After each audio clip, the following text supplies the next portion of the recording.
more advice for the students? This is a room full of new photographers sitting. Right. Just give a bit of good advice about the website and get their heads away with them. Do you have any other advice for these budding photographers? Take good pictures. Okay, how do you do that? I mean, that's easier said than done, isn't it? Remember, the essence of good photography is about your connection to the subject matter. You know, we have all these subject matters out there. You have yourself. It's your take. It's your direct involvement with that subject. When that's exciting, that's how you're going to get exciting pictures. So what you've got to identify is the correct subject, the thing that you feel strongly about, the thing that you want to get involved with. And it's the quality of that connection that will reveal interesting work. That's all I can say. That's what it's about fundamentally, in a nutshell. And when you're excited, the work is going to generate excitement. And if you're not excited, how on earth do you? You know, photography is wonderfully transparent. You can, you know, I can look at a photo review, I can look at new work very quickly, I can assess exactly where it's come from, I can read the influences, I can read what's happening. And when I'm sort of slightly puzzled and I don't quite get it, that's when I'm excited. Because most of the work we see is what we call generic, whereby it fits into the mode or the mold of what's gone before us, but we're doing our own version of it. We want, if you like, an original take on something new and different that you're excited about. But of course, you can't have, you know, a room, you know, a course with 200 students on that produces 200 great photographers. You need, if you like, the 10 who really do excel, but you need the 190 to understand why the others are much better. It is down in the end to that differential. I mean, that's what it's about, I'm afraid. And you all have the ability and the capacity to be one of those 10, but most of you will be one of the 190. But that's okay, because you've had a great education. We all know it's tough to get a job as a photographer out there, but you'd have had a great education. And, you know, you have to remember, just to understand how photography works and operates is an achievement in itself. So you can go out and use and be aware of photography's wonderful gifts and democracy and accessibility in your other lives. Okay, I think we've got one more question. Yeah. I'm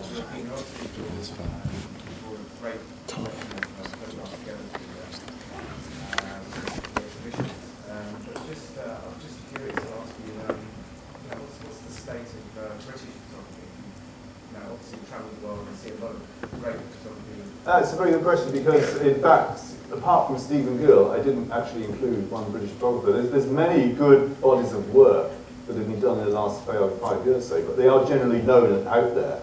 I didn't actually find or discover anything strong enough that I wanted to show. I mean, I looked around, you know, obviously I keep my ears and eyes open, I looked at all the magazines. I didn't go to every degree show, I grant you that. But, you know, generally when someone's good, the sort of buzz gets out. You know, I have a lot of friends who would help me. One of the problems here is we've become too institutionalized. You know, the whole education thing has become a business in its own right. And it's so politically correct, and it's so sort of, you know, academic, that sometimes that spirit of why we actually go out and take photographs is somewhat lost. And I think at the moment, you know, we're over-institutionalized in British photography. And when I think back to, for example, that day in Argentina where I saw 8 photographers, where they have half a course of photography in the whole country, okay, so these people, like the 2 we showed you tonight, they wanted to do work, so they just went out and did it, okay? So they had half a photography course. In the UK, we have 5,000 students being produced every year. Ultimately, the 8 I saw in Argentina were better than the 5,000 perhaps here, right? So now I'm trying to be provocative here because I want to get you angry. Then you're going to make nice work, you see. So it's often the case whereby becoming a photography student, you know, with all the numbers and everything like that, it's just a sort of nice, easy ride. You know, what we want is real passion. And one way of doing it is not to actually go to a photography course, ironically, because if you still want to do it and you're not on a course, you really are motivated. And remember, it's the quality of that motivation that's going to make the good work. I think that you've got a very Come and shoot me now! I think you might have one question, one last question. Stephen, you're going to defend photography education, yeah? I'm not sure if I was prepared to defend, but yeah, there's still a lot of photography courses have to offer. Oh, I don't think I said that they don't. No, I just said that there is a course. I mean, I taught at Barnum, it's one of the great courses in the country. And, but I'm making this point of the over-institutionalization of photography in this country, whereby, I mean, the biggest job opportunity now is to teach photography, right? That's the big job that you've all got. You know, you students of photography, there isn't jobs. You know, there's 3 photography galleries in this country that sell prints. They have maybe 12 people each, and that's including international. So there's very little chance of surviving from selling prints, right?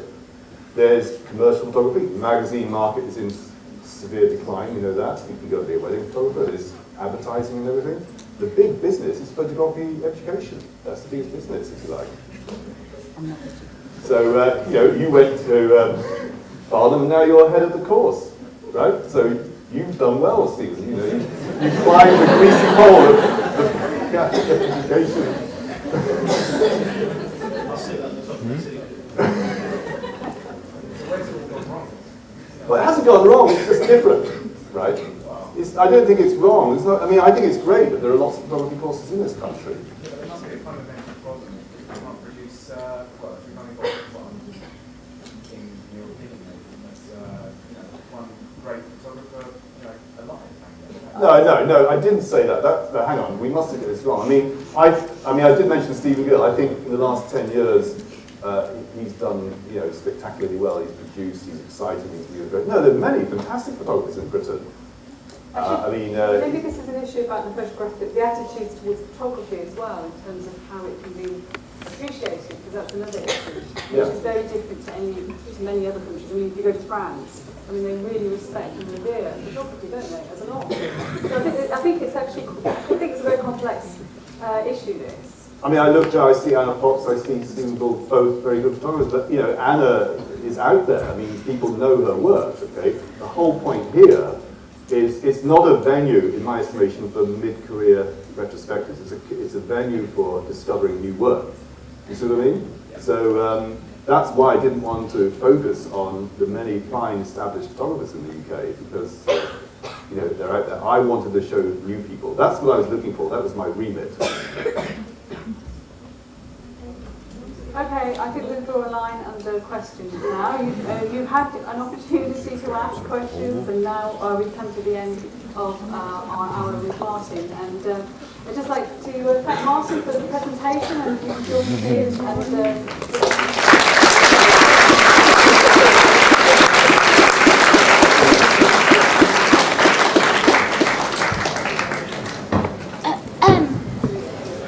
sit down, a lot of you.